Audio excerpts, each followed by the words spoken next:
ये क्या कह रहा है सुरेंद्र? प्रतिष्ठा क्या कह रहा है ये?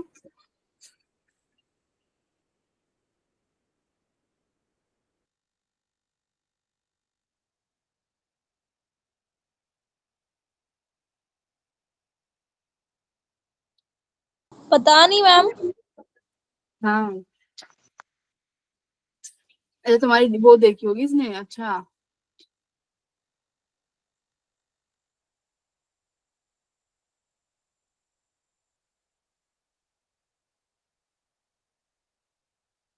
ठीक है, क्लास स्टार्ट करते हैं। क्या क्या पढ़ना है आज? आज सिलेबस थोड़ा सा आगे बढ़ाएंगे, ठीक है।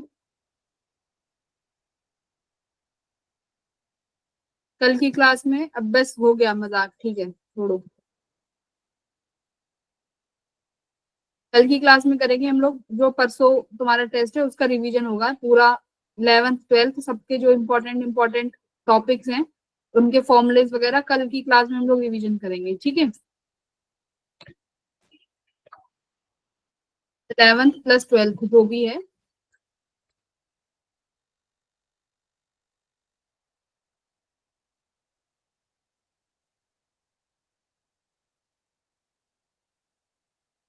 ठीक है, मैंने लास्ट क्लास में न्यूक्लियर के बारे में कुछ पढ़ाया था, है ना, न्यूक्लियर के बारे में। वहां पर हमने एक टॉपिक पढ़ा था बाइंडिंग एनर्जी। तो बाइंडिंग एनर्जी क्या होती है, कोई बताएगा? बाइंडिंग एनर्जी क्या होती है? पुराना रिवाइज कर लेते हैं। बताओ, बाइंडिंग एनर्जी। मैम, जो हम थ्योरेटिकल मास निकालते हैं और जो हमारा एक्चुअल मास होता है उसमें डिफरेंस होता है, तो वो डिफरेंस जो होता है वो बाइंडिंग एनर्जी की वजह से होता है। देखो, बाइंडिंग एनर्जी क्या होती है कि जब न्यूक्लियस फॉर्म होता है तो उसमें जो एनर्जी रिलीज होती है ना। न्यूक्लियस फॉर्म हुआ तो उस न्यूक्लियस फॉर्म होने में जो हमारी बाइंडिंग एनर्जी रिलीज हुई, वो उसको हम लोग बाइंडिंग एनर्जी बोलते हैं। अब वो बाइंडिंग एनर्जी जितनी ज्यादा होगी, उतना तुम्हारा न्यूक्लियाई क्या होगा, उतना ज्यादा स्टेबल होगा। तो जब भी तुम्हारा एक न्यूक्लियर फॉर्मेशन होता है तो एनर्जी रिलीज होती है, एनर्जी रिलीज होगी, और उसी एनर्जी रिलीज को बोला है बाइंडिंग एनर्जी। अब जितनी ज्यादा एनर्जी रिलीज होती है, हम बोलते हैं कि हमारा न्यूक्लियाई जो है वो उतना ज्यादा स्टेबल है, कि उतना हमारा न्यूक्लियाई स्टेबल होगा। सपोज करो जैसे ए है न्यूक्लियाई, जब ये फॉर्म हुआ तो मेरे पास निकली 100 इलेक्ट्रॉन वोल्ट की एनर्जी, ठीक है। जब मेगा वोल्ट मिले, मेगा इलेक्ट्रॉन वोल्ट, ठीक है। बी जब बना, न्यूक्लियाई है ये बी, तब मेरे पास एनर्जी रिलीज हुई, मान लेते हैं 140 मेगा इलेक्ट्रॉन वोल्ट, ठीक है। अगर हम मैं तुमसे पूछूं कि which one is more stable, तो कैसे बताएंगे? कौन सा अभी तुम्हें ज्यादा स्टेबल लग रहा है? बताओ, कौन सा ज्यादा स्टेबल लग रहा है, ए या बी? ए। क्यों? ए के पास तो सिर्फ 100 है ना, और बी जब फॉर्म हुआ तो उसने 140 मेगा वोल्ट इलेक्ट्रॉन वोल्ट की एनर्जी रिलीज करी। इस एनर्जी का रिलीज करने का क्या मतलब है कि अगर मान लो बी न्यूक्लियाई है तुम्हारे पास एक, ठीक है, इसमें तुम्हारे पास न्यूक्लियॉन्स है। अब इस न्यूक्लियॉन को निकालने के लिए या फिर इस न्यूक्लियस को तोड़ने के लिए, डिस्टेबल करने के लिए भी उतनी अमाउंट की एनर्जी चाहिए हो। यानी जो बी न्यूक्लियाई है उसको तुम्हें तोड़ने के लिए, उसको डिस्टेबल करने के लिए भी 140 मेगा इलेक्ट्रॉन वोल्ट की एनर्जी चाहिए। भाई, जिसको बनने में जितनी एनर्जी लगी, टूटने में भी तो उतनी एनर्जी चाहिएगी। जैसे बी फॉर्म हुआ 140 मेगा वोल्ट से, अगर अब आप उसको बिखेरना चाहते हो, डिस्टेबल करना चाहते हो, तो उसको डिस्टेबल करने के लिए भी कितनी एनर्जी चाहिए? 140 मेगा इलेक्ट्रॉन वोल्ट। तो अब इसका मतलब यही है। तो अब मुझे बताओ, अब कौन सा तुम्हें ज्यादा स्टेबल लग रहा है? बी को तोड़ने के लिए 140 मेगा इलेक्ट्रॉन वोल्ट चाहिए, और ए को तोड़ने के लिए कितनी चाहिए? 100 मेगा इलेक्ट्रॉन वोल्ट। तो कौन सा ज्यादा स्टेबल है? मैम ए वाला। क्यों है? बी में ज्यादा, बी अरे बी वाला। में ज्यादा एनर्जी चाहिए ना तोड़ने के लिए। तो जिसको तोड़ने के लिए ज्यादा अमाउंट की एनर्जी चाहिए, तो वो कैसे है? वो स्टेबल है ना, कि इतना ज्यादा एनर्जी दे रहे हैं तब जाके वो टूटेगा। तो जितनी ज्यादा एनर्जी रिलीज होगी, उसका मतलब उतनी ही एनर्जी उसको उस न्यूक्लियस को तोड़ने के लिए भी चाहिए। एक चीज समझो, जिस एनर्जी से वो बन रहा है उतनी एनर्जी तोड़ने के लिए चाहिए। उसी एनर्जी को बाइंडिंग एनर्जी बोला है। अब बाइंडिंग एनर्जी क्यों बोल रहे हैं? कि न्यूक्लियस को जो न्यूक्लियस के अंदर न्यूक्लियॉन्स है, न्यूक्लियॉन्स का मतलब है प्रोटॉन एंड न्यूट्रॉन, ठीक है, और न्यूक्लियॉन्स को रोक के रखने के लिए, एक पोर्शन में स्टेबल रखने के लिए 140 मेगा इलेक्ट्रॉन वोल्ट की एनर्जी लगी। अगर मैं इतनी एनर्जी उस न्यूक्लियस को दे दूं तो वो न्यूक्लियस डिस्टेबल हो जाएगा, टूट जाएगा। तो अब जितनी ज्यादा एनर्जी उतना ज्यादा न्यूक्लियस स्टेबल। ठीक है, अब इतना समझ में आया? थोड़ा रिवाइज करो। जितनी ज्यादा energy, more is the binding energy. देखो, more is the binding energy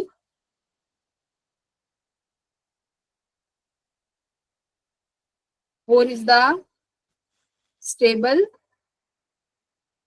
nuclei, उतना ही ज्यादा तुम्हारा न्यूक्लियाई क्या रहेगा? स्टेबल रहेगा। Stable. ठीक है, अब बाइंडिंग एनर्जी क्या है?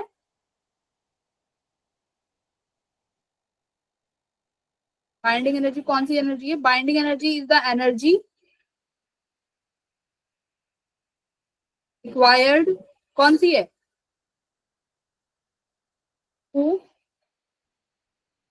एसोसिएट द न्यूक्लियर, है ना? यानी उस न्यूक्लियाई को तोड़ने के लिए जितनी एनर्जी चाहिए उसी को क्या बोले हैं? बाइंडिंग एनर्जी बोला है। इतना क्लियर है? अब देखो, अब एक टर्म था binding energy per nucleon. Binding energy per nucleon, ये क्या था? पर समझेंगे कि एक मान लो जैसे अभी बी वाला न्यूक्लियस था, है ना, ये तो एक पूरा न्यूक्लियाई है बी। इस न्यूक्लियाई में बहुत सारे क्या है? प्रोटॉन है और न्यूट्रॉन है। अब इस पूरे न्यूक्लियस की एनर्जी मैंने तुम्हें बोली 140 मेगा इलेक्ट्रॉन वोल्ट है। पर इलेक्ट्रॉन पर न्यूक्लियॉन का मतलब क्या है कि अगर मुझे एक न्यूट्रॉन बाहर निकालना है या एक प्रोटॉन बाहर निकालना है तो मुझे कितने अमाउंट की एनर्जी चाहिए? जैसे आयनाइजेशन एनर्जी इलेक्ट्रॉन के लिए होती थी, है ना, यहाँ पर कौन सी एनर्जी है प्रोटॉन और न्यूट्रॉन के लिए? Binding energy per nucleon. कि एक प्रोटॉन को अगर बाहर निकालूंगी तो कितनी एनर्जी मुझे चाहिए होगी, उसे क्या बोला है? पर nucleon, binding energy per nucleon. सही है? एनर्जी पर न्यूक्लियॉन वाली कौन सी है? एनर्जी रिक्वायर्ड किसके लिए?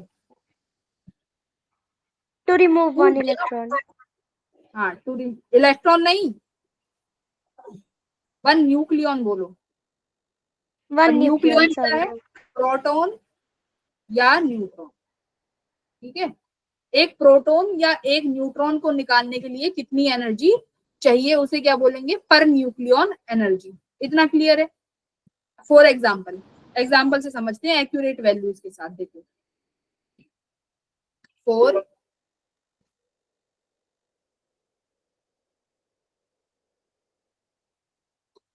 क्या हो गया?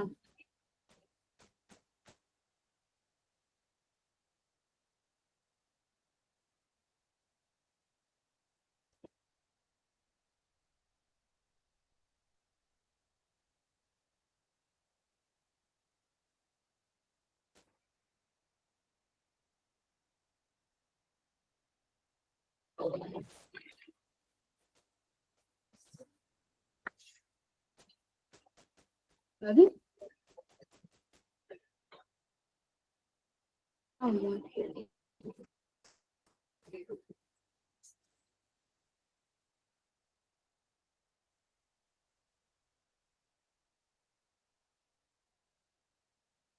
किसी को कुछ पता है ऐसी सिचुएशन में क्या करना चाहिए?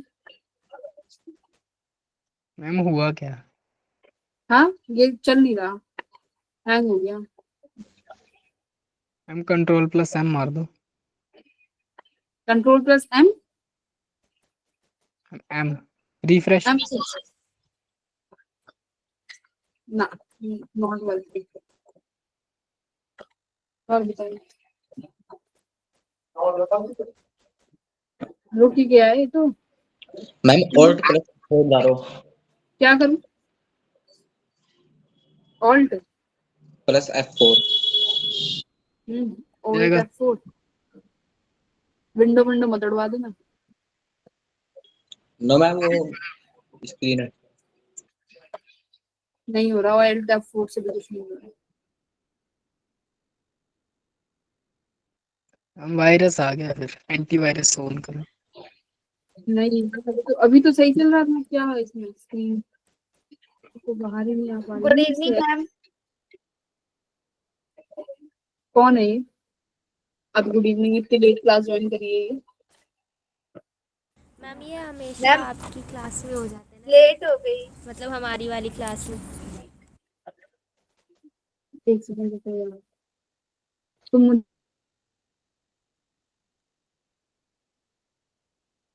मैम आज रीजनिंग में मैम वॉइस अटक रही है। मैम आप पॉज हो गए।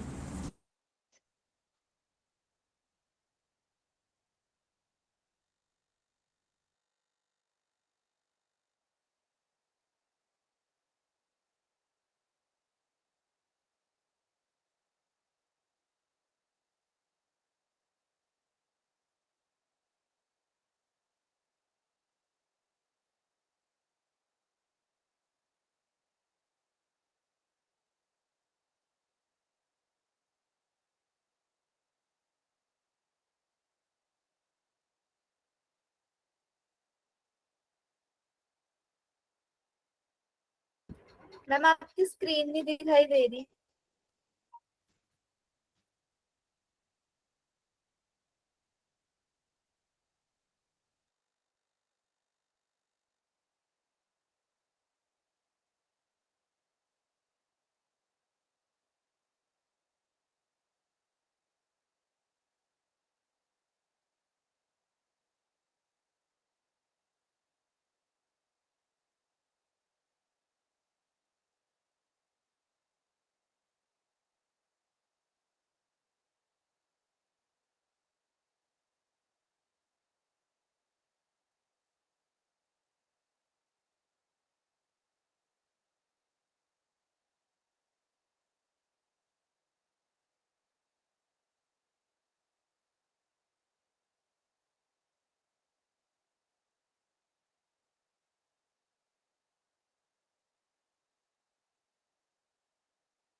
नहीं नहीं, रुक जाओ, क्या कह रहे हो भाई?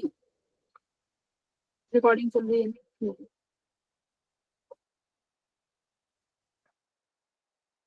तुम लोगों को तो बहाना चाहिए होता है ना मजाक करने का।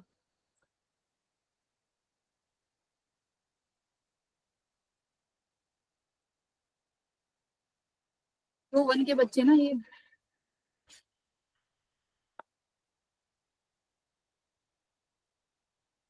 ठीक है।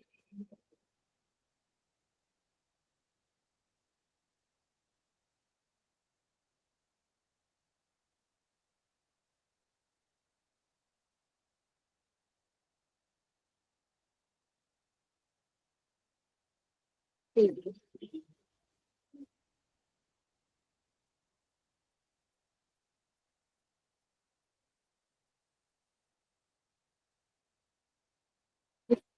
लगता है पता नहीं तुम्हारी क्लास में मैं पनौती हूँ या मेरे लिए तुम्हारी क्लास, मेरा लैपटॉप तुम्हारी क्लास में नहीं खराब होता है, या कभी नेटवर्क इशू, कभी यस मैम, फिजिक्स में ही हो जाता है। कभी तुम्हारे नेटवर्क नहीं आते, कभी मेरे नहीं आते।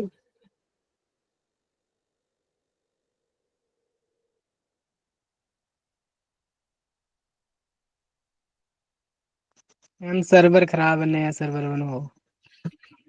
वही, और मैं बहुत सारी क्लासेस लेती हूँ, डाउट क्लास होती है, इतनी होती है, किसी में कोई दिक्कत नहीं आती। वही तुम्हारी पता नहीं क्या रहता है। हम हमारी क्लास से दूसरे पर आउट करने की कोशिश करो बस। क्या तुम लोग ये चाहते हो कि अब तुम्हें कोई और टीचर पढ़ाए? मैम रात तक ना डाटा खत्म हो जाता है। मेरा तो वाईफाई है। ठीक है, तो हम लोग कहाँ थे? बाइंडिंग एनर्जी पे थे। अब बाइंडिंग एनर्जी पर न्यूक्लियन किसी एक परफेक्ट एग्जांपल से समझते हैं। मैंने लास्ट में तुम लोगों को एक ग्राफ बनवाया था,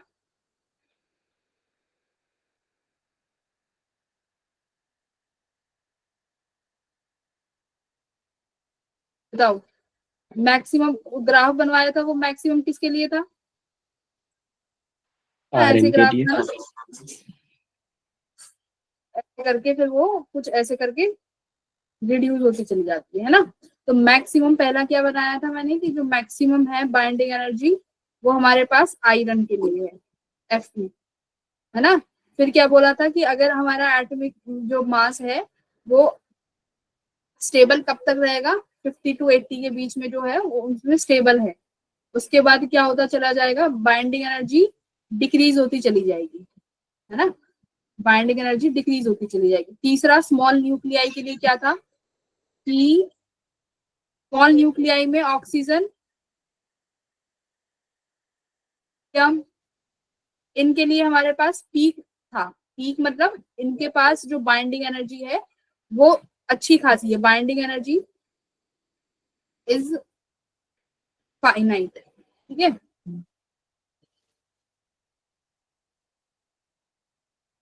अब जैसे हमारे पास यहाँ पे था हाइड्रोजन, अब हाइड्रोजन के पास बहुत कम है, 1 मेगा इलेक्ट्रॉन वोल्ट बोलूं तो हाइड्रोजन के पास देखो कितनी कम है, 1 मेगा इलेक्ट्रॉन वोल्ट। अब जो यहाँ पे ये आ रहे हैं, जो ये डाउनफॉल आ रहा है, ये लिथियम के लिए आ रहा है। तो जो स्मॉलर न्यूक्लियाई है इनके पास बाइंडिंग एनर्जी, जो वेरी स्मॉलर न्यूक्लियाई है इनकी बाइंडिंग एनर्जी भी क्या है, स्मॉल है, जिसकी वजह से ये क्या है, अनस्टेबल है। ये हम लोगों ने 2-4 नोट्स इतने ही पढ़ने हैं इस ग्राफ के।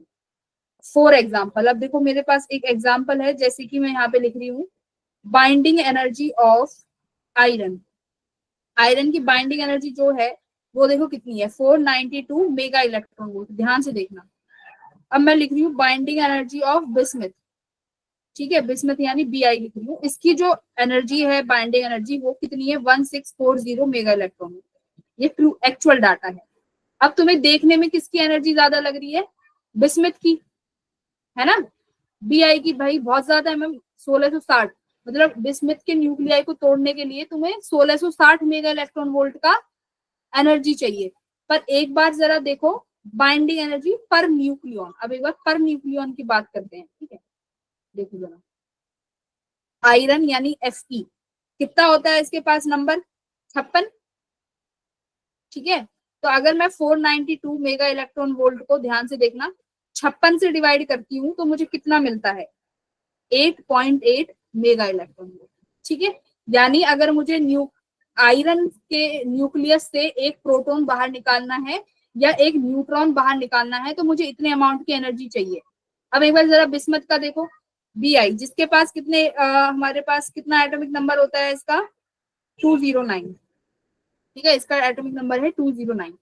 देखो जरा, अब 1640 को 209 से डिवाइड करें, हाँ बोलो। मैम Fe का तो 26 होता है ना? वेट है वो, वेट, एटॉमिक वेट। ये Bi से क्या डिनोट करते हैं, what is Bi? Bismuth ma'am, atomic weight है वो। Fe का ओके, तो 56 209, हाँ एटॉमिक वेट मतलब मैं न्यूक्लियन की बात कर रही हूँ, मास, है ना, क्योंकि टोटल न्यूक्लियॉन्स किस में आएंगे, मास में ही आएंगे ना, प्रोटॉन प्लस न्यूट्रॉन। तो ये वो तुम्हारे वो हैं टोटल मास, ठीक है। 209 प्रोटॉन प्लस न्यूट्रॉन का नंबर है। तो ये 56, बिस्मथ के पास टोटल प्रोटॉन और टोटल न्यूट्रॉन कितने हैं, 209। तो इसको इससे डिवाइड करेंगे तो ये तुम्हारे पास आएगी कुछ 7.8 मेगा इलेक्ट्रॉन वोल्ट। ठीक है, ये पर न्यू बच्चों, ये जो 56 और 209 है, this is the number of nucleons. 56 और 209, या इसको बोल सकते हैं हम मास। ठीक है, एटॉमिक मास। तो ये हो गया तुम्हारा। अब देखो जरा, अब अगर एक न्यूक्लियस, मुझे सिर्फ न्यूक्लियस से एक प्रोटॉन न्यूट्रॉन निकालना है तो किसमें आसानी से निकल जाएगा, Bi में, बिस्मथ में आसानी से निकल जाएगा, है ना। वहीं पे Fe में मुझे ज्यादा एनर्जी चाहिए उसको रिलीज करने के लिए, तो किसका न्यूक्लियस ज्यादा स्टेबल है, एफी का। Fe का। हाँ, Fe का। 492 मैम ये क्या है? कितना है,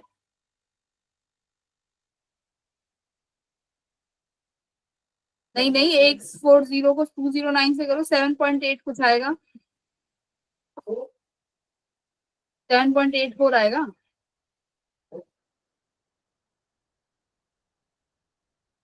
क्या कर दोगे, 1640 डिवाइडेड बाय 209, सही तो है। ये 2.9 नहीं है, ये 209 है। तो कितना आया, 7.8 मेगा इलेक्ट्रॉन वोल्ट। तो पर न्यूक्लियॉन जो है, बाइंडिंग एनर्जी पर न्यूक्लियॉन, ये क्या बताती है, ये ज्यादा एक्यूरेट वे है टू डिसाइड कि किसका न्यूक्लियॉन ज्यादा स्टेबल है। तो पर न्यूक्लियॉन देखो कितना अच्छा है, 8.8 मेगा इलेक्ट्रॉन वोल्ट है हमारे पास आयरन के लिए। तो this is the more correct way to define the stability of nucleon, क्या, बाइंडिंग एनर्जी पर न्यूक्लियॉन। ठीक है, कैसे निकालेंगे, टोटल एनर्जी जो है उसको डिवाइड कर देंगे टोटल नंबर ऑफ न्यूक्लियॉन से, तो ये आ जाएगा तुम्हारा पर न्यूक्लियॉन की एनर्जी। ठीक है, अब जैसे हाइड्रोजन, अब बात करते हैं क्यू वैल्यूज। ठीक है, ध्यान से सुनना, क्यू वैल्यूज कुछ होती हैं जिन्हें हम बोलते क्यू वैल्यूज। मान लो मैं एक रिएक्शन लिखती हूँ यहाँ पे, ठीक है, ड्यान से देखना। ये मैंने यहाँ पे ड्यूटेरियम लिया, ठीक है, इसको मैं कंबाइन करा रही हूँ नाइट्रोजन के साथ, जिसका एटॉमिक नंबर 7 और इसका 14। एक रिएक्शन होती है, इस रिएक्शन के बाद मुझे मिल रहा है कार्बन 612 प्लस हीलियम। अब एक चीज देखना, जब ये इक्वेशन हो ना तो तुम्हें इक्वेशन बैलेंस करनी है, वो हम आगे, मैं तुम्हें बैलेंस कैसे करनी है, एटॉमिक नंबर टोटल होने चाहिए। जैसे ये तुम्हारा LHS है और ये RHS, एटॉमिक नंबर काउंट करो कितने हैं, 7 और 1 8। ठीक है, जैसे राइट हैंड साइड में देखो, कार्बन का 6, हीलियम का 2, 8, तो एटॉमिक नंबर बैलेंस है। ऐसे ही सिमिलरली क्या बैलेंस करना है, मास। तो ये 14 और ये 2 कितने हो गए, 16, और ऐसे यहाँ पे 12 और 4 16। मतलब तुम्हें इस दोनों चीज बैलेंस करनी होंगी, कार्बन यानी atomic number and atomic mass. इसके बाद क्या, अब एक चीज देखो, अब Q वैल्यूज है एनर्जी की वैल्यूज, जो ये Q है दिस इज एनर्जी। अब हम एनर्जी की बात करेंगे कि एनर्जी पॉजिटिव हो नेगेटिव है, कैसे पता चलेगा, ध्यान से देखना। जैसे मैं ना अभी मास लिखती हूँ, तुम्हारे पास जो ड्यूटेरियम है, ध्यान से देखो, इसका जो एटॉमिक मास है बच्चों ये कितना है, 2.01, ठीक है, Q। सिमिलरली ध्यान से देखना, नाइट्रोजन है, इसका AM कितना है, 14 पॉइंट समथिंग, ठीक है, U। अब ये LHS का टोटल कितना हो गया, LHS का टोटल मास कितना हुआ, 16.017 U। ठीक है, सिमिलरली अगर मैं राइट हैंड साइड का डायरेक्ट लिखती हूँ, राइट हैंड साइड का जब टोटल देखा स्टूडेंट्स, ये आया आपका 16.002 एटॉमिक। तो एक चीज देखो जरा, लेफ्ट हैंड साइड और राइट हैंड साइड में कुछ मास का डिफरेंस आ रहा है। ये जब इक्वेशन हुई, जब ये प्रोडक्ट बना, उसके बाद हमने मास कैलकुलेट करे, तो पहले लेफ्ट हैंड साइड की जो न्यूक्लियाई थी उनका मास देखा, तो जो प्रोडक्ट बना हमने उनका मास कैलकुलेट करा तो इतना आया। ठीक है, अब मास में डिफरेंस है, डेल एम कितने का है, 0.0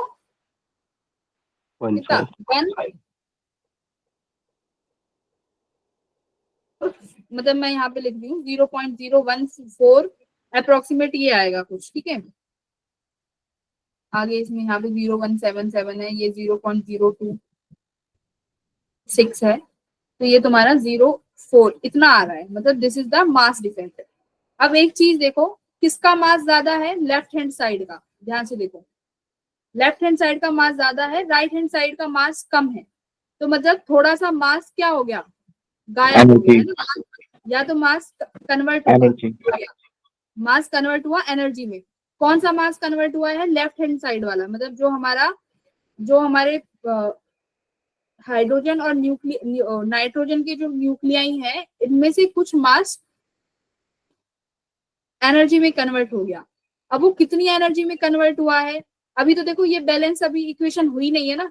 अब इक्वेशन को बैलेंस करने के लिए तुम यहाँ पर क्या ऐड करोगे? Plus Q. जब तो ये इक्वेशन बैलेंस हो पाएगी, क्योंकि अभी तो मास में तुमने देखा कि मास अलग है। तो ये यहाँ पर जो ये क्यू वैल्यूज हैं, ये किसको, इक्वेशन को क्या कर रही है? बैलेंस कर रही है।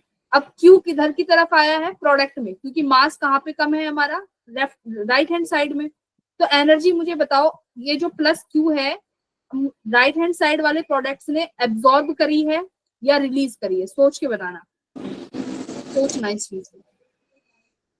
एनर्जी एब्जॉर्ब हुई है कि एनर्जी रिलीज हुई है? सोचो। एब्जॉर्ब हुई है मैम। एनर्जी एब्जॉर्ब हुई है। ध्यान से देखो, एनर्जी रिलीज हुई है। एक यही तो सोचना था। लेफ्ट हैंड साइड का मास ज्यादा है, अब राइट हैंड साइड का मास कम है। तो मतलब जो लेफ्ट हैंड साइड का मास था वो एनर्जी के फॉर्मेशन में बाहर रिलीज हो गया, तभी तो राइट हैंड साइड में मास कम हुआ है। अगर वो एब्जॉर्ब होता तो राइट हैंड साइड का मास ज्यादा होना चाहिए था ना। Got it? समझो ये क्या कह रही हूँ। ये तुम्हें प्लस क्यू इक्वेशन को बैलेंस करने के लिए किया है, बट एक्चुअली में क्या हुआ है? एनर्जी इस प्रोसेस में एनर्जी रिलीज हुई है। इसको ऐसे समझो, मेरे पास एक तो एक न्यूक्लियाई है ए, एक दूसरा न्यूक्लियाई है बी। ध्यान से सुनना, इसका मास है 17 U। अब जो बी बना वो 16 बना, ठीक है, 16 U। अब मुझे एक बात बताओ, 17 से जब 16 हो गया, यानी मास गायब हो गया ना, तो वो मास कहाँ पर चला गया? रिलीज हो गया। तो ऐसी प्रोसेस जो होंगी इनको क्या बोला जाएगा? Exothermic reaction. ये रिएक्शन एक्सोथर्मिक रिएक्शन, ठीक है। अब क्यू की वैल्यू यहाँ क्या आई है? कैसा क्यू है? Q is positive. हाँ, मतलब पॉजिटिव है। अब ये तो एग्जाम्पल था, पूरा जो क्वेश्चन है ये देखो, ये जो इक्वेशन है ये। तो Q इस केस में क्या होगा? जब एक्सोथर्मिक रिएक्शन होंगी, Q की वैल्यू क्या होगी बच्चों? पॉजिटिव होगी। क्या होगी? पॉजिटिव Q होगा। क्यों? There is a release of energy. देखो यहाँ पे energy release, that's why this is a exothermic reaction. और Q की वैल्यू क्या है यहाँ पे? पॉजिटिव है, ठीक है। तो Q की वैल्यू अब हम फाइंड कर सकते हैं। बताओ, अगर क्वेश्चन आए इक्वेशन को बैलेंस करो और Q की वैल्यू फाइंड करो, can you find? Yes ma'am. हाँ, कैसे निकालेंगे? आपके पास डेल एम है, इंटू सी स्क्वायर करोगे। बोलो, क्यू की वैल्यू क्या थी? एनर्जी रिलीज का formula del M C square. अब इसके लिए मैं तुम्हें एक आसान तरीका बताती हूँ। देखो क्या, सपोज करो यही वाला ले लेते हैं जो पहले ए था, कि मान लो ए 17 है, बी तुम्हारा कम हो गया 16, यानी कितने मास का डिफरेंस आया? 1 AM का, है ना, 1 एटॉमिक यूनिट मास का डिफरेंस आया। तो अगर मैं अब देखो सारी एनर्जीज यहाँ पे मेगा इलेक्ट्रॉन वोल्ट में है, तुमने देखा होगा सब मेगा इलेक्ट्रॉन वोल्ट में है। तो अब क्या करते हैं, इस डेल एम सी स्क्वायर को मेगा इलेक्ट्रॉन वोल्ट में कन्वर्ट करते हैं, ठीक है। अब मैं मान रही हूँ कि मेरा जो डिफरेंस आया है वो 1 एटॉमिक यूनिट का आया है। ध्यान से सुनना, एटॉमिक डिफरेंस 1 है, ठीक है। तो एनर्जी निकाल दी हूँ मैं 1 AMU के लिए। तो मैंने कितना लिखा? 1 AMU। कितना होता है 1 AMU?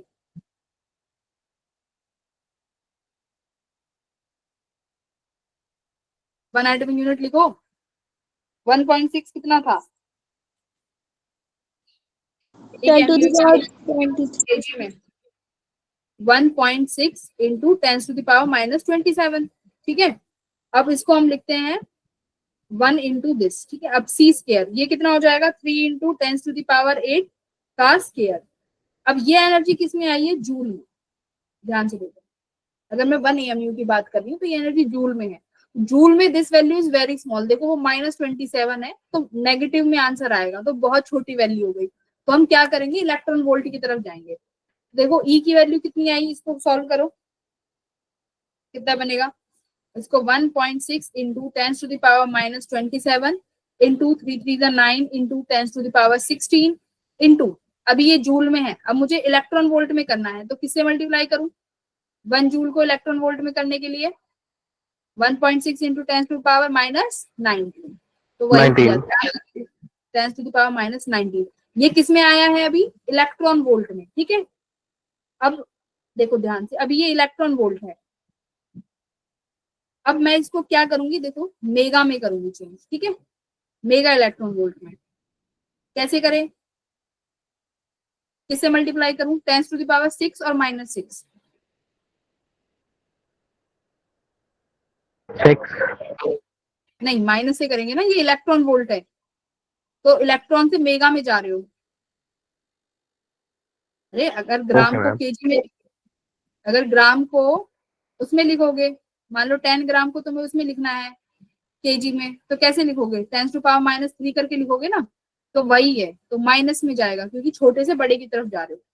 तो अब इसकी वैल्यू कितनी आएगी, 931.5 mega electron volt.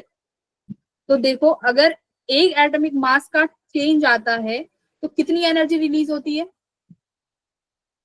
931 mega electron volt, अगर सिर्फ एक एटॉमिक मास का मास डिफेक्ट है। ठीक है, अगर 2 का होगा तो तुम क्या करोगे, 2 से मल्टीप्लाई कर दोगे इसी वैल्यू को। तो याद रखो एक एटॉमिक मास यूनिट में तुम्हारी जो एनर्जी का चेंज, एनर्जी जो रिलीज होगी, कितनी रिलीज होगी, 931 मेगा इलेक्ट्रॉन वोल्ट। ठीक है, अब ध्यान दो, अगर मैं बोलूं कि 2 AMU का मास डिफेक्ट है तो कितनी एनर्जी रिलीज हुई है, तुम क्या कर दोगे, 2 से मल्टीप्लाई। मैं बोलूं अगर 3 एटॉमिक मास यूनिट रिलीज हुई है तो किससे मल्टीप्लाई, 3 से।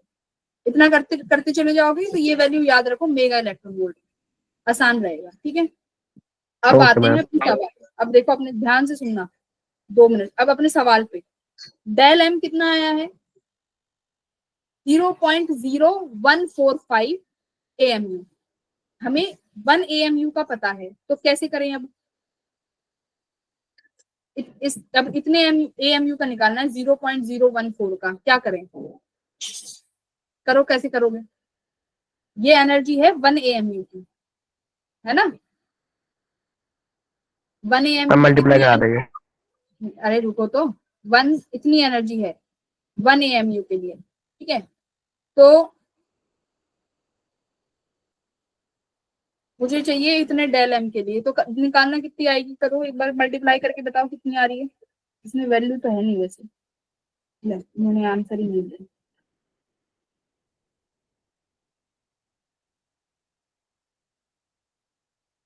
मल्टीप्लाई करो इसको, इसको क्या कर देंगे, अब मल्टीप्लाई कर देंगे।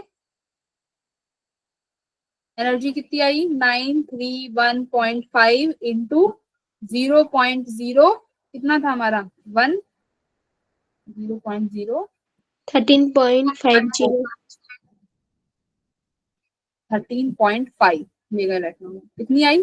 तो अब देखो, तो हमारे कितनी एनर्जी रिलीज हुई, 13.5 मेगा इलेक्ट्रॉन वोल्ट। तो इक्वेशन को बैलेंस करने के लिए यहाँ पर +2 की वैल्यू लिखोगे, 13.5 यही आ रही है ना सबकी, मल्टीप्लाई करके 13.014 ठीक है, अप्रोक्सीमेट ले लेते हैं तो 13 आ रही है। 13.014 तो ये देखो, अच्छा तो 13.0 जो भी आ रही है, तो 13 में मैं आंसर लिख दे रही हूँ। अभी एक क्वेश्चन दूंगी एक्यूरेट, उसमें तुम मुझे आंसर बताना। तो ये समझ में आया क्यू वैल्यू का मतलब क्या होता है। तो क्यू वैल्यू क्या है, ये वाली जो रिएक्शन थी, ये ऐसी रिएक्शन थी जिसमें एनर्जी रिलीज हुई, एक्सोथर्मिक रिएक्शन। अब मैं एक एग्जांपल लेके दिखाऊंगी जिसमें एंडोथर्मिक होगा। ठीक है, एंडोथर्मिक के लिए करेंगे, अब उसमें देखना क्या हुआ। तो ये एग्जांपल अपने माइंड में लिख लो कि ऐसा होगा। अब दूसरा लिखो, क्यू वैल्यू इसमें क्या होगी, एंडोथर्मिक रिएक्शन होगी। एंडोथर्मिक क्या होती है, हमें हीट देनी पड़ती है उसमें। मैम क्यू हाँ। नेगेटिव एनर्जी देनी पड़ती है। इसमें हमें, हाँ इसमें हमें एनर्जी देनी पड़ेगी। जैसे अभी मैं एक इक्वेशन लिखती हूँ।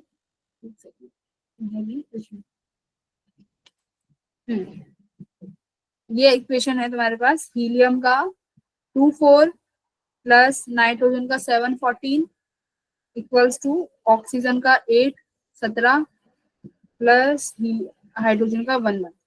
ठीक है, ये तुम्हारे पास इक्वेशन है।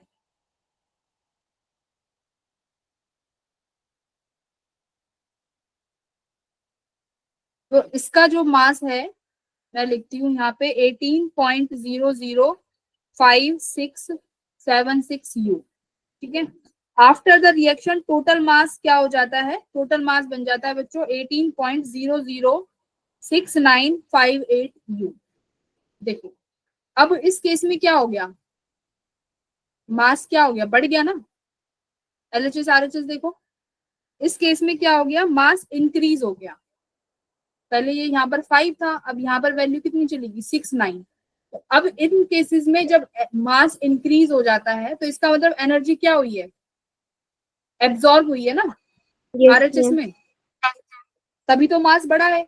वो मास कैसे बढ़ा है कि इसका मतलब कुछ एनर्जी एब्जॉर्ब हुई है, बट वो एनर्जी आई कहाँ से है,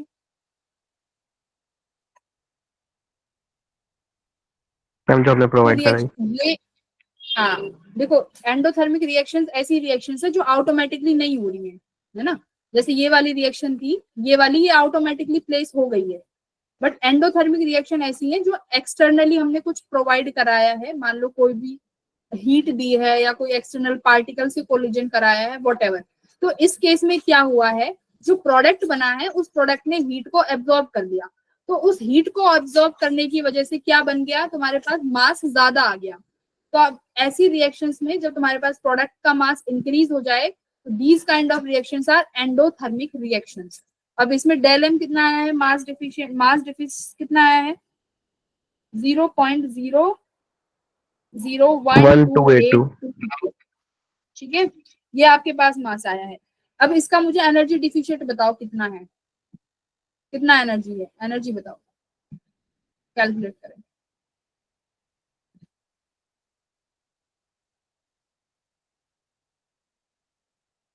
माइनस 1.1914। ठीक है, हमारा कितना आया है, देखो इसको मल्टीप्लाई करेंगे 0.00128 इंटू 931.5 मेगा इलेक्ट्रॉन वोल्ट से। तो ये तुम्हारे लिए इजी हो गया। अब तुम्हारी ये वैल्यू आएगी 1.194 मेगा इलेक्ट्रॉन वोल्ट। अब देखो, अब इस केस में एनर्जी एब्जॉर्ब हुई है ना कि रिलीज हुई है। जब एनर्जी एब्जॉर्ब होगी तो क्यू वैल्यू कैसी होगी, minus Q. Negative. Q value negative. तो क्यू वैल्यू तुम्हारी नेगेटिव हो गई। तो ये जो एनर्जी है इसको हम कैसे लिखेंगे, नेगेटिव लिखेंगे। ठीक है, तो अब इक्वेशन को स्टेबल करने के लिए यहाँ पे क्या होना चाहिए, माइनस क्यू, तभी तो इक्वेशन बैलेंस कर पाओगे। भाई मास ऑलरेडी Yes, बढ़ा ma'am. हुआ है, बढ़ाने के लिए हम लोग कुछ टर्म्स को नेगेटिव करेंगे। तो ये वैल्यू क्या हो गई, एंडोथर्मिक रिएक्शन, और कुछ वैल्यू तुमने यहाँ पे माइनस कर दी। तो इस तरीके से मास डिफिशिएंट निकाल सकते हो, एनर्जी डिफिशिएंट निकाल सकते हो, Q value is positive, Q value negative, वो हम लोग यहाँ से सॉल्व कर लेंगे। ठीक है, अब और क्या बचा तुम्हारा, अब आ जाते हैं न्यूक्लियर की स्टेबिलिटी पे। हाँ मैम जैसे कि इन क्वेश्चंस में मास हमें गिवन है, टोटल मास वैसे हमें गिवन होगा ना। गिवन होगा, अगर ओवरऑल नहीं गिवन होगा तो काम बढ़ाने के लिए हीलियम का अलग दे देंगे, नाइट्रोजन का अलग दे देंगे, तो तुम खुद से ऐड ओके मैम। करोगे। अब देखो ये रहा वो, देखिए इसमें है वो डायग्राम, ये रहा, ये है वो ग्राफ। देखो हीलियम का देखो कितना, जो हाइड्रोजन है उसके पास एनर्जी बहुत कम है, ऐसी लिथियम के पास बहुत कम है, यहाँ पे आ रहा है इसका ग्राफ। लेकिन यहाँ पर पीक है हमारे पास ऑक्सीजन के पास, आयरन के पास, है ना, और नीचे ये फिर तुम्हारा डिक्रीज होता चला। तो ये चीज, ये ग्राफ इज वेरी इंपॉर्टेंट। यहाँ तक जो हमारे न्यूक्लियाई हैं, अगर 80 तक बात करूं तो these are very stable nuclei. अब स्टेबिलिटी के ऊपर बात करेंगे, देखना अच्छा लगेगा पढ़ के।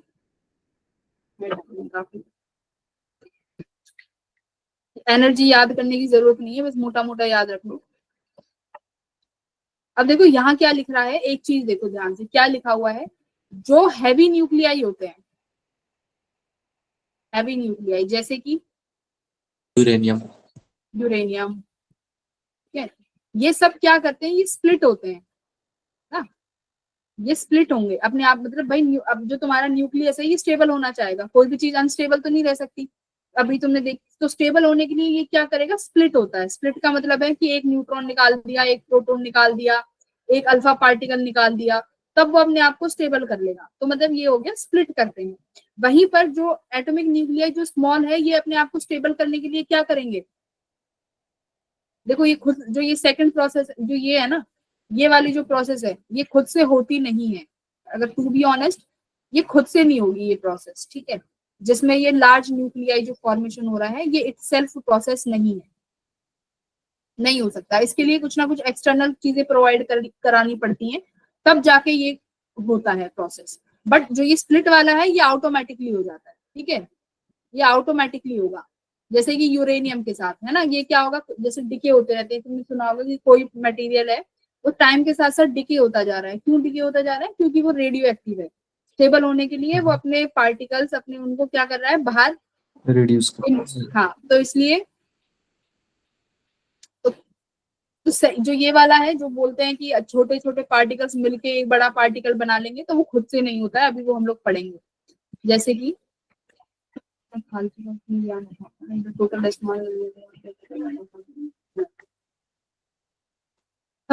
हाँ ये आ गया। देखो तो पहली रिएक्शन है न्यूक्लियर फिजन, ये सबसे इंपॉर्टेंट है और सबसे आसान भी है। फिजन, फिजन से क्या समझ रहे हो, फिजन हो गया मतलब टुकड़े हो गए किसी चीज के, तो यहाँ पर स्प्लिट होगा, ठीक है, न्यूक्लियस स्प्लिट हो जाएंगे। कैसे स्प्लिट होंगे देखिए जरा, न्यूक्लियर फिजन रिएक्शंस, इसमें क्या होगा, तुम्हारा न्यूक्लियर साइज बहुत बड़ा होगा, ठीक है, लार्ज न्यूक्लियस है।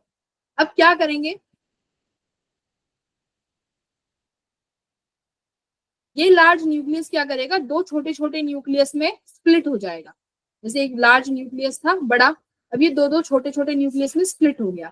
अब ये दो छोटे न्यूक्लियस है, हो सकते हैं कि ये खुद अपने आप में स्टेबल हो भी सकता है कि ये खुद भी स्टेबल ना हो और आगे ये भी रेडियो एक्टिव कंपाउंड हो और आगे जाके ये खुद भी कोई ना कोई रिएक्शन करें। तो दोनों प्रोसेस हो सकती है, जरूरी नहीं है कि जो ये कंपाउंड बनेंगे, ये जो न्यूक्लियाई बना है, जरूरी नहीं है कि ये न्यूक्लियाई स्टेबल हो, ठीक है, ये न्यूक्लियाई भी जो फॉर्म होगा ये अनस्टेबल भी हो सकता है, याद रखना।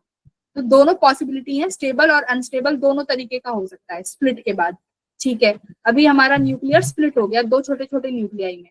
अब क्या होगा, देखो जैसे कि यहाँ पे साथ में दे दी।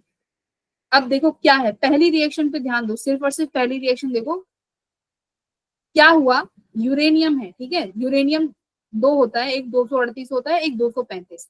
238 अपना शांत होता है, वो स्टेबल होता है, 235 ये स्टेबल नहीं होगा, ठीक है, ये 235।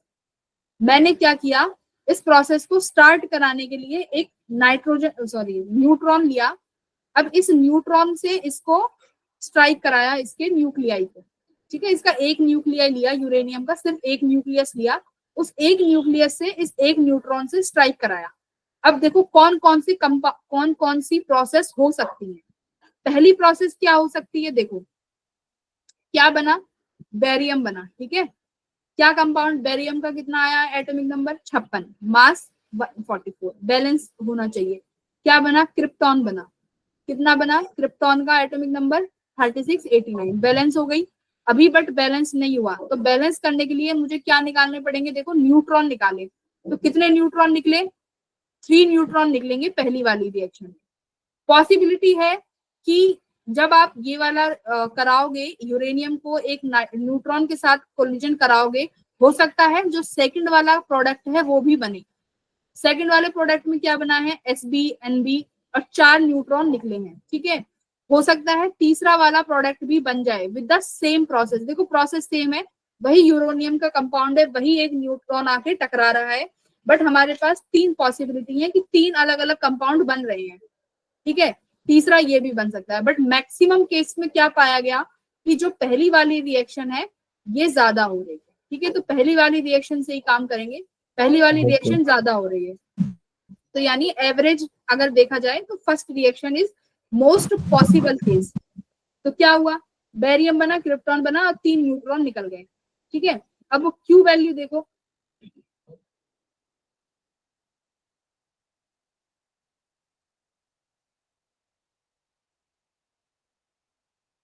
अब एक चीज देखो हुआ क्या, यहाँ पे एक न्यूट्रॉन था, उस एक न्यूट्रॉन ने कितने न्यूट्रॉन बना दिए, 3।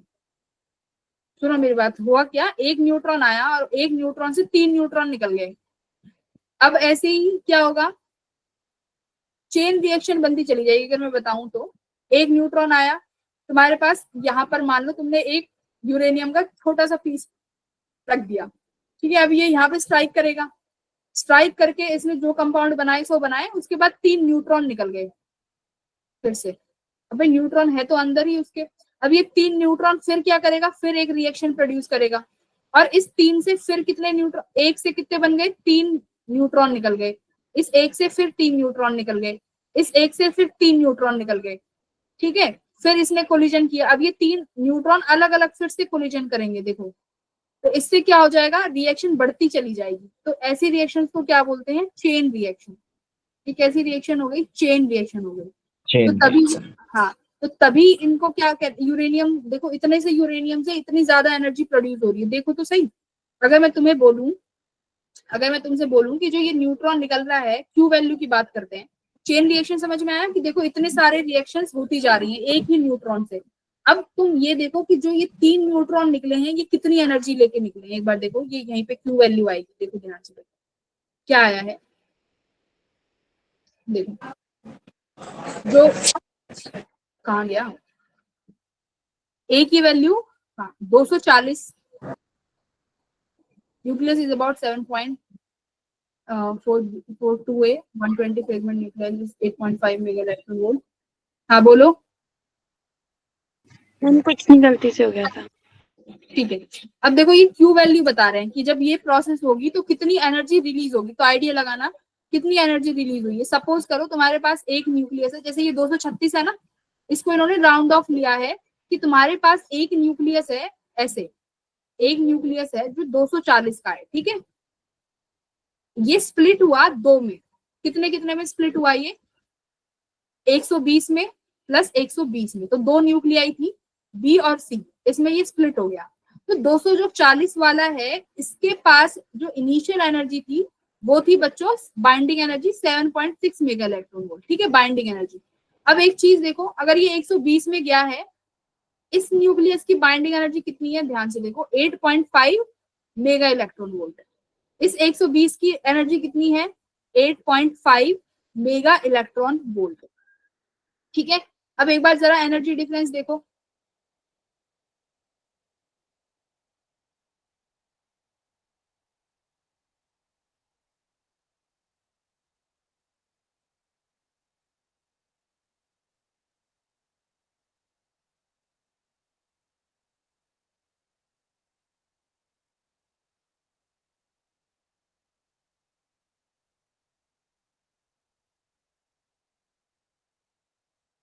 है ना भाई। अगर ए न्यूक्लियस था, इसके पास 7.6 मेगा इलेक्ट्रॉन वोल्ट है, 2 न्यूक्लियाई में स्प्लिट हो गया, तो उनकी एनर्जी थी 8.5 8.5। ठीक है, अब इन्होंने बोला कि gain in binding energy per nucleon. अगर पर न्यूक्लियन देखा जाए, भाई ये 240 है, 7.6 को 240 से डिवाइड करो, कितना आ रहा है आंसर पर न्यूक्लियन के लिए, 7.6 डिवाइडेड बाय 240, 0.03। ठीक है, 0.031। अब ये 120 है, तो अभी 120 को डिवाइड करो 8.5 से, तो ये कितना आया, कुछ ये आया बच्चों तुम्हारे पास 14 पॉइंट समथिंग, है ना, 14 पॉइंट मेगा इलेक्ट्रॉन वोल्ट है। तो क्या बोला है कि जो बाइंडिंग एनर्जी पर न्यूक्लियन में जो गेन हुआ है, वो कितने का गेन इन्होंने बताया है, अप्रोक्सीमेट 0.9 मेगा इलेक्ट्रॉन वोल्ट से एनर्जी का गेन हो गया पर न्यूक्लियन, बढ़ गई एनर्जी। ठीक है, और टोटल गेन कितना हो गया, अगर 240 है उसको 0.9 से मल्टीप्लाई कर देते तो कितना आ गया तुम्हारा, 216 मेगा इलेक्ट्रॉन वोल्ट एनर्जी।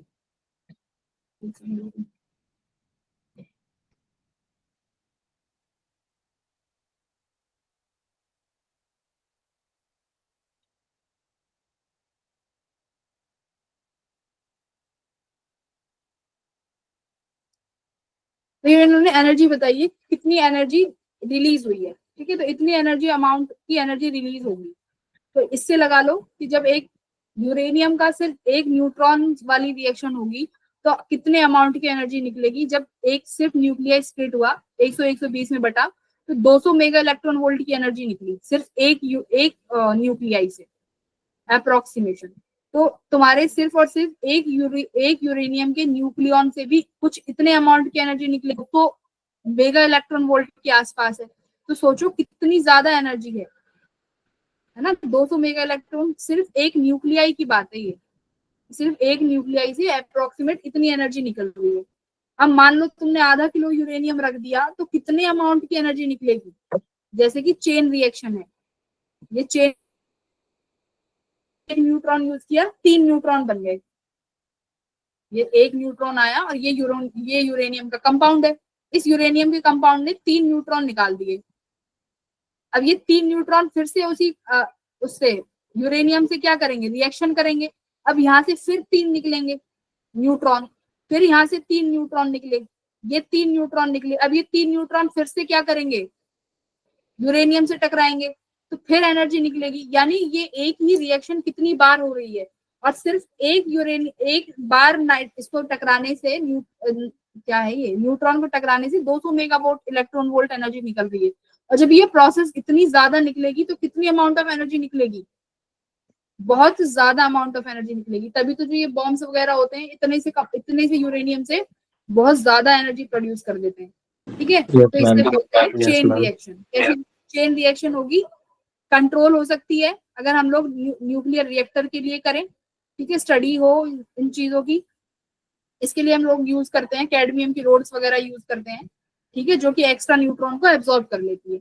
अगर ये रिएक्शन अनकंट्रोलेबल हो जाए तो क्या हो जाएगा, ये एक एक्सप्लोसिव बॉम्ब में रिलीज हो सकता है। तो फिजन रिएक्शन ऐसी रिएक्शन है जो एक बार स्टार्ट करा दो तो ये अपने आप होती रहेगी और पता नहीं कब रुकेगी जाके, अगर आपने बिना किसी कंट्रोल के करी है तो, ठीक है। तो इसलिए तुमने देखा होगा जो न्यूक्लियर रिएक्टर होते हैं वो कौन सी प्रोसेस पे बेस्ड होते हैं, फिजन पे, है ना। जो न्यूक्लियर रिएक्टर्स हैं जिनसे आजकल घरों में भी एनर्जी जा रही है, न्यूक्लियर प्लांट्स हैं, तो उसमें कौन सी रिएक्शन का यूज होता है, फिजन रिएक्शन का। और मोस्टली कौन सा कंपाउंड यूज करते हैं हम लोग, यूरेनियम, ठीक है। क्यों करते हैं, क्योंकि इसको प्रोसेस को स्टार्ट कराना बहुत आसान है। सिर्फ एक न्यूट्रॉन से तुम इस प्रोसेस को स्टार्ट करा सकते हो और लाइफ टाइम के लिए भी मतलब एनर्जी ले सकते हो अगर तुम्हारे पास बहुत सारा यूरेनियम है तो, ठीक है। अब देखो कौन से न्यूट्रॉन्स प्रोसेस को करा सकते हैं, सिर्फ ओनली जो बहुत स्लो न्यूट्रॉन्स हो उनसे प्रोसेस हो जाएगी। अगर फास्ट न्यूट्रॉन्स हैं तो वो ऐसे लिबरेट हो जाएंगे, उनसे तुम्हारी एनर्जी नहीं होगी।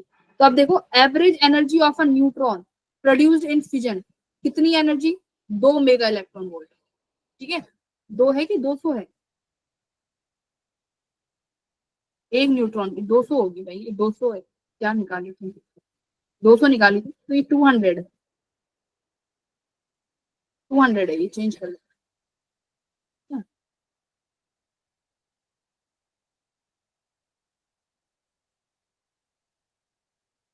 न्यूक्लियर रिएक्टर नहीं पढ़ना, ये नहीं पढ़ना, सिलेबस में नहीं होंगे। अब देखो, अब बात करते हैं फ्यूजन की। अब तुमने कभी भी देखा है, एक सवाल मैं पूछती हूँ, जो तुम हमारे यहाँ पर जो न्यूक्लियर रिएक्टर्स हैं, ठीक है, सुनो, न्यूक्लियर रिएक्टर्स हैं ये हमेशा फिजन पे बेस्ड है। अभी तक हमारे इंडिया में क्या पूरे वर्ल्ड में कोई भी ऐसा वो नहीं है रिएक्टर जो कि फ्यूजन पे बेस्ड हो। क्यों, फ्यूजन पे एक भी रिएक्टर नहीं बना, मतलब फ्यूजन से हम लोग एनर्जी नहीं ले रहे हैं।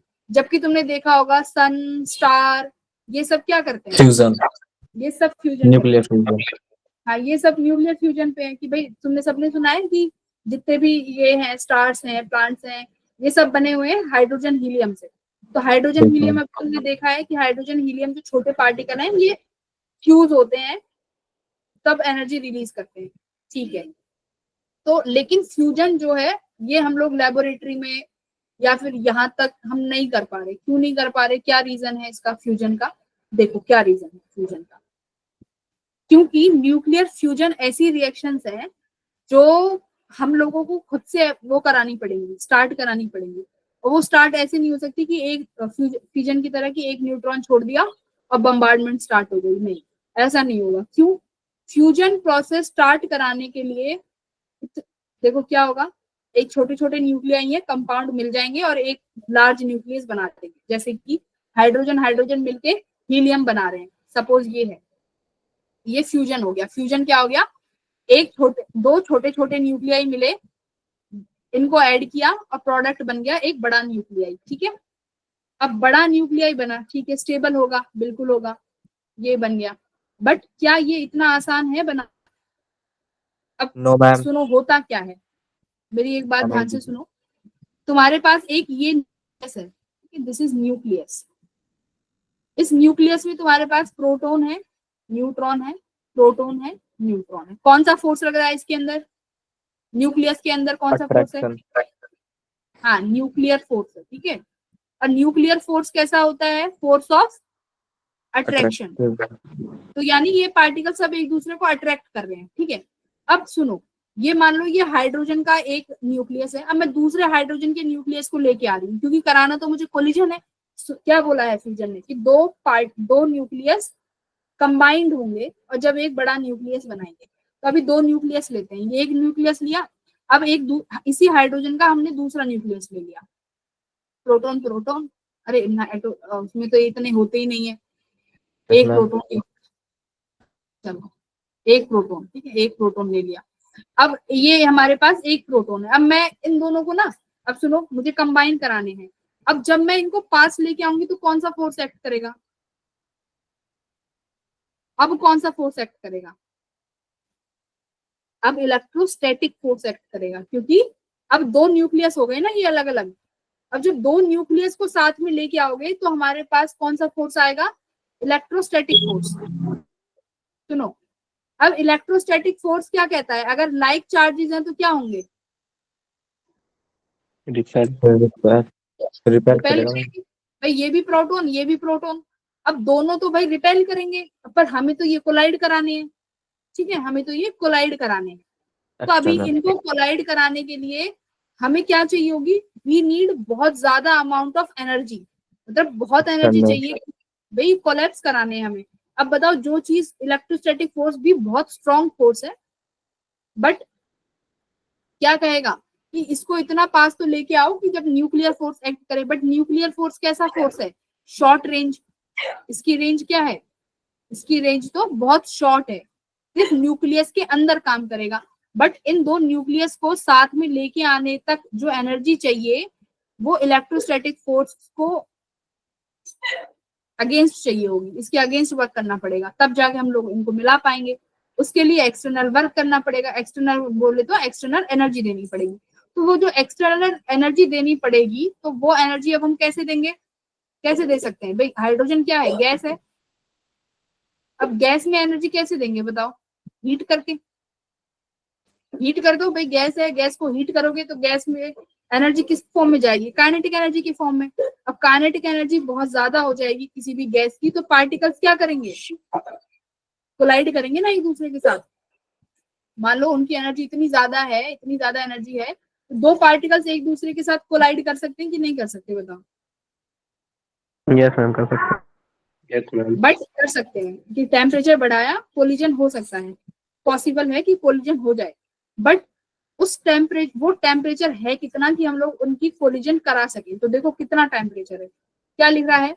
Fusion can be achieved by raising the temperature of the system so that the enough kinetic energy to overcome the Coulombic repulsion behavior, है ना, इलेक्ट्रोस्टैटिक फोर्स है जो कि इनको रिपेल करना चाहता है, तो उसको ओवरकम कराने के लिए काइनेटिक एनर्जी चाहिए। कितनी चाहिए? देखो जरा कितना टेम्परेचर चाहिए, एक बार देखेंगे क्या कह रहा है। हमें एटलीस्ट कितना टेम्परेचर चाहिए? वी रिक्वायर्ड 10⁻⁷K, इतना टेम्परेचर चाहिए किन्हीं भी दो पार्टिकल्स को फ्यूज कराने के लिए, ठीक है। तब उनकी एवरेज एनर्जी इतनी होगी कि वो आपस में क्या कर पाए? कोलाइड कर पाए। तो क्या हम इतना ज्यादा टेम्परेचर रियल में बना सकते हैं? नॉट पॉसिबल, है ना, हो ही नहीं सकता। बस कैसे बना सकते हैं? बम उससे बना सकते हैं कि हाइड्रोजन वो किसी की बॉम्बिंग करा दे तो इतनी एनर्जी रिलीज हो सकती है, अदरवाइज नहीं हो सकता इतना टेम्परेचर रिलीज। ठीक है, तो क्या है, इसीलिए फ्यूजन जो प्रोसेस है सिर्फ और सिर्फ सन के पास हो सकती है, क्योंकि वहां पर उसकी कोर में इतना टेम्परेचर अवेलेबल है। बट इन इन जो ये रिएक्शन है, इनका एक फायदा ये है कि बस एक बार स्टार्ट कराने की देर है, उसके बाद ये भी क्या होती है, अपने आप चलती रहती है। अगर एक बार एनर्जी प्रोवाइड करा दी, उसके बाद ये भी कॉन्टिन्यूसली चलती रहेंगी। ठीक है, तो ये इसलिए पॉसिबल नहीं है लेबोरेटरीज में, तो are much above the energy, तो इसलिए फ्यूजन नहीं होता है। अब सन में जो फ्यूजन होता है वो देखो कैसे होती है सन की फ्यूजन की प्रोसेस। क्या है, हाइड्रोजन हाइड्रोजन।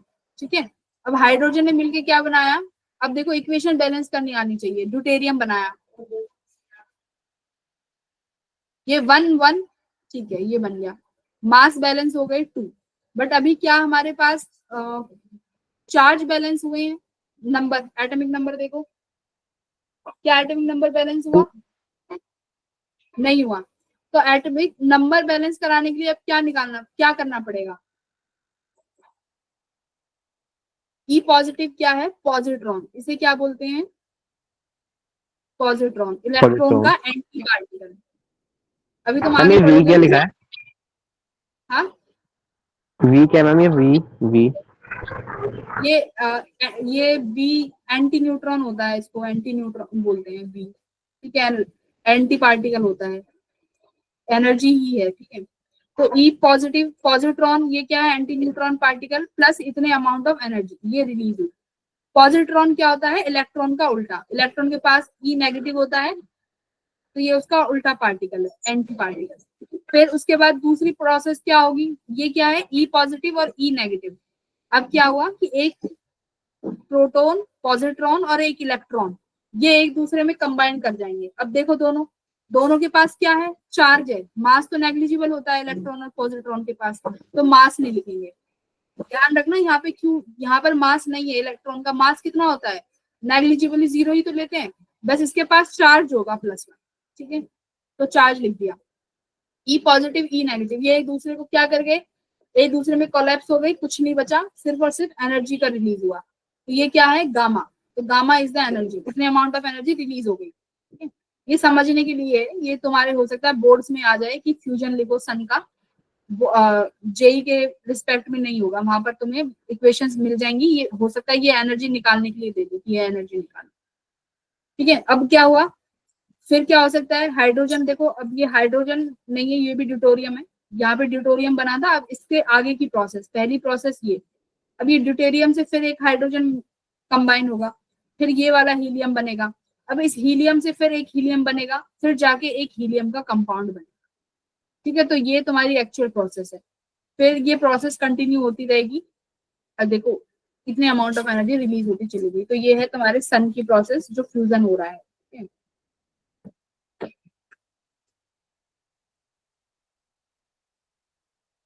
तो बस इतना ही पढ़ना है तुम्हें, अब क्वेश्चंस कर लो इसके 2 4। तो फ्यूजन समझ में आ गया ना क्या है, बस क्यू वैल्यूज तो निकाल ही लोगे। जैसे कि एग्जांपल देखो, यहाँ पे क्वेश्चन करो एक आध, चलो बताओ, सॉल्व करते जाओ, डीपीपी सॉल्व करते हैं फटाफट। न्यूक्लियर फोर्स कैसा फोर्स है, शॉर्ट रेंज फोर्स। ठीक है, शॉर्ट रेंज फोर्स मतलब सिर्फ और सिर्फ न्यूक्लियस के अंदर काम करेगा, और न्यूक्लियस का साइज कितना होता है, 10⁻⁻, कितना होता है, 10⁻⁻, 12 अरे न्यूक्लियस का साइज, मैम 15 हाँ 15 1 पिकोमीटर है ना। तो डिस्टेंस का, इफेक्टिव न्यूक्लियर फोर्सेस का डिस्टेंस कितना होना चाहिए, 10⁻⁻15 मीटर। अब यहाँ पे सेकंड क्या कह रहा है, the mass number of nucleus is equal to mass number of,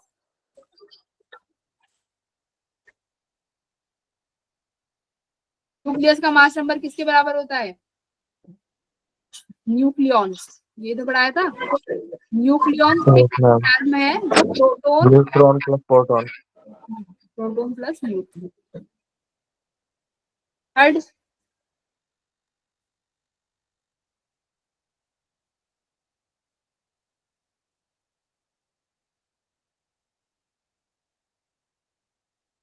ma'am first option. First नहीं, प्रोटॉन्स तो 88 होंगे ना, प्रोटॉन्स तो 88 होंगे, तो 88 प्रोटॉन्स होंगे और इन दोनों को माइनस कर दोगे तो 226 माइनस 88 वो क्या हो जाएंगे, न्यूट्रॉन्स, 138। तो ऑप्शन नंबर 2 होगा, ठीक है। बट एक सेकेंड, प्रो नहीं, थर्ड मैम नहीं थ्री होता, नहीं हो सकता। नहीं हो सकता। इलेक्ट्रॉन्स तो सही है, 88 इलेक्ट्रॉन्स हो सकते हैं, बट सारे के सारे प्रोटॉन्स नहीं हो सकते, ठीक है। यस ये मैम। गलत, यस ये मैम। गलत है। फोर्थ करो जल्दी जल्दी। आउटसाइड आ न्यूक्लियस क्या होगा,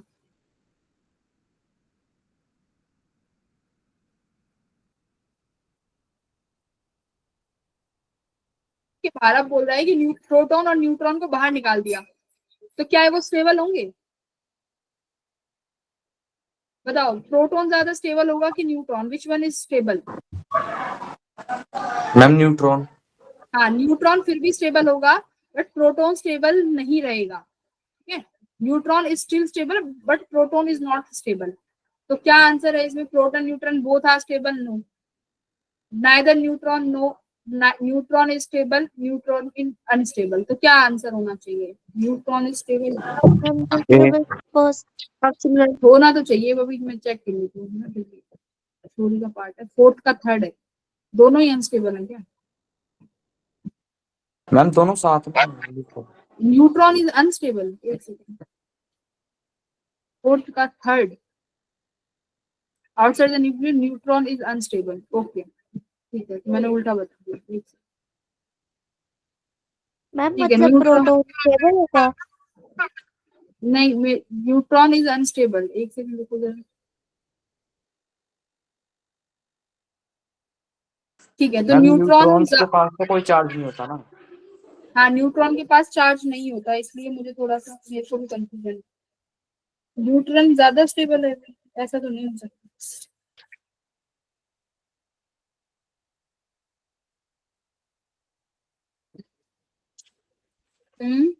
मैम थर्ड वाला नहीं सही होगा।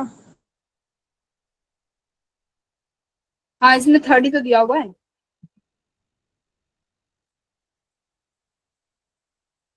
ठीक है। इसको देखते हैं कौन ज्यादा, इस वाले को अभी छोड़ दो, हम लोग डिस्कस कर लेंगे बाद में। फिफ्थ पे आते हैं, ऑर्डर ऑफ डेंसिटी। डेंसिटी का क्या रहेगा, देखो डेंसिटी क्या रहने वाली है, सेम रहने वाली है।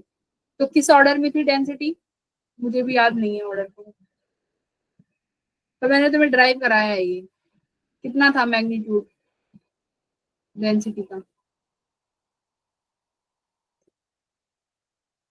नोट्स खोला करो ना। 10⁻17 में थी डेंसिटी, ठीक है। तो सेम ही रहेगी सबके लिए, तो यूरेनियम के लिए भी कितनी रहेगी, 10⁻17 kg/m³, ठीक है। रेडियस कैसे निकालेंगे, अगर हीलियम की न्यूक्लियस का रेडियस 3 फर्मी है तो पीवी का न्यूक्लियस कितना होगा, तो रेडियाई क्या बताया था, R=R0 A⁻1/3 करके बताया था।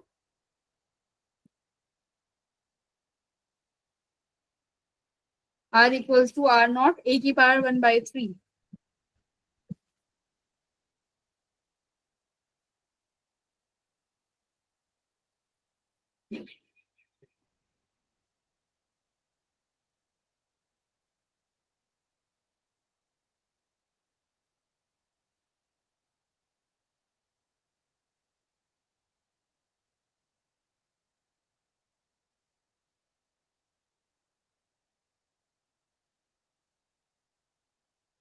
करो 6 क्वेश्चन।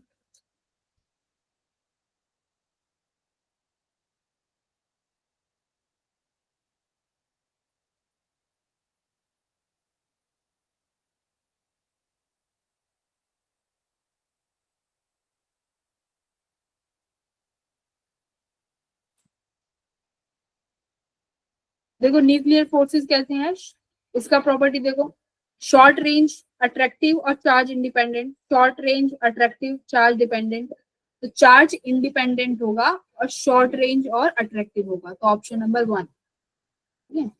इस सिक्स्थ को इस वाले फॉर्मूले से सॉल्व कर लेना, हो जाएगा। एट्थ हीलियम न्यूक्लियस, हीलियम में क्या होगा, 2 proton 2 electron, 2 proton 2 neutron 2 electron, क्या होगा हीलियम 2 4, 2 इलेक्ट्रॉन 2 प्रोटॉन और 2 थर्ड ऑप्शन। हाँ, क्यों इलेक्ट्रॉन नहीं होंगे क्या? हम न्यूक्लियस में इलेक्ट्रॉन थोड़ी ना होंगे।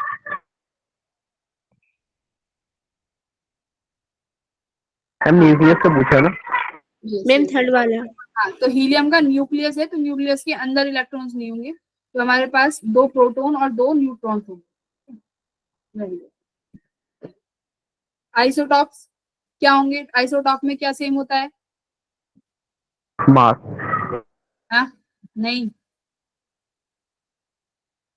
आइसोबार में होता है मास, आइसोबार बताया था ना, बार से ऊपर लगता है तो ऊपर क्या आता है, मास आता है। टॉप्स में पी याद रखना था, पी यानी प्रोटॉन्स, प्रोटॉन सेम होंगे, ठीक है, तो सेम नंबर ऑफ प्रोटॉन्स, तो ऑप्शन बस प्रोटॉन सेम होने चाहिए, तो न्यूट्रॉन सेम नहीं। अब same number of protons and neutrons नहीं, न्यूट्रॉन का नहीं है, तो option number but different number of neutrons, ये but different number of neutrons condition नहीं थी, ठीक है, this is not the condition, तो क्या होना चाहिए, फोर्थ या वन? हम फर्स्ट ऑप्शन। क्यों? बट ये कंडीशन नहीं है ना, बस कंडीशन ये है मैम कि प्रोटॉन सेम होने चाहिए। Ma'am third. न्यूट्रॉन तो कितने भी हो सकते हैं ना फिर। हाँ, न्यूट्रॉन तो कितने भी हो सकते हैं फिर तो।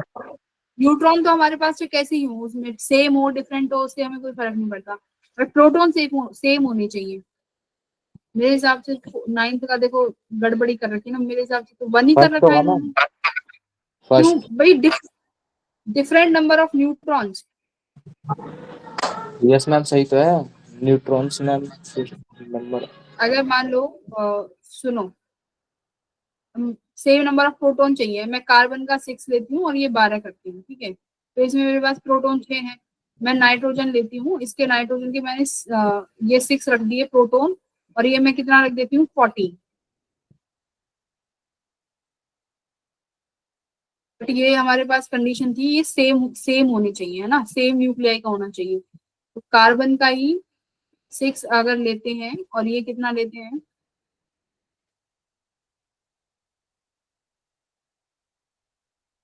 13, तो प्रोटॉन तो कितने हो गए 6, और न्यूट्रॉन क्या हो जाएंगे अलग अलग, ठीक है। देखो इसमें ये है क्वेश्चन नंबर 9 में क्या है, इसमें पूछा है कि आइसोटॉप्स क्या होंगे, तो कंडीशन क्या थी,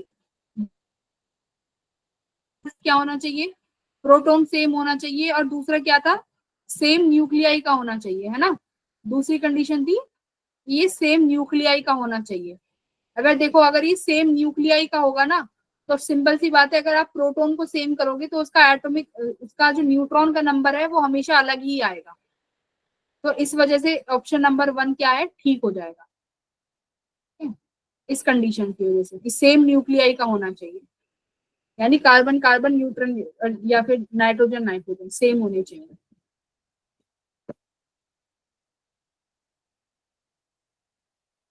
इसमें आपके पास है मास डिफेक्ट और बाइंडिंग एनर्जी के क्वेश्चंस, ये भी करके देख लेना, और उसके बाद बस ये, उसके बाद क्या है DPP binding energy per nucleon, ठीक है,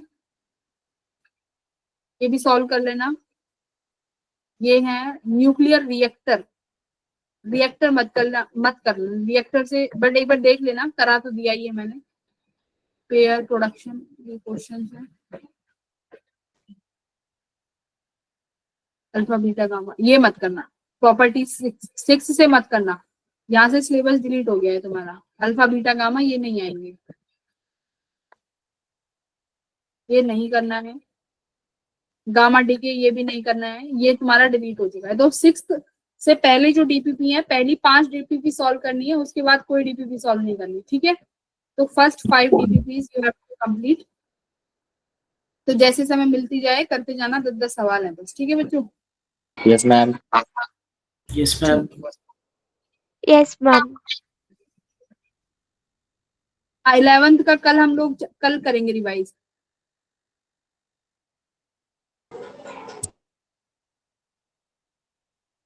मेंस में पक्का आएंगे, पक्का मतलब पक्का आएंगे, क्या कह रहा है माधव? पक्का मींस पक्का आएंगे। देखो अभी तुम्हारा सिलेबस कंप्लीट हो गया है, हम लोग 11th से ही शुरू करेंगे, चिंता मत करो। 1 शॉर्ट वीडियोस करा करेंगे जिसमें तुम्हारे वही क्वेश्चंस ऐसे होंगे जो मेंस से आएंगे, सेलेक्टेड चैप्टर्स। हाँ 1.5 महीने वही क्वेश्चंस चैप्टर करेंगे जो सेलेक्टेड है, ठीक है। वेट करो, बस सिलेबस तो हो गया, जल्दी से अब रिवीजन क्लास करेंगे। डोंट वरी, एकदम तैयार होके जाओगे तुम मेंस में।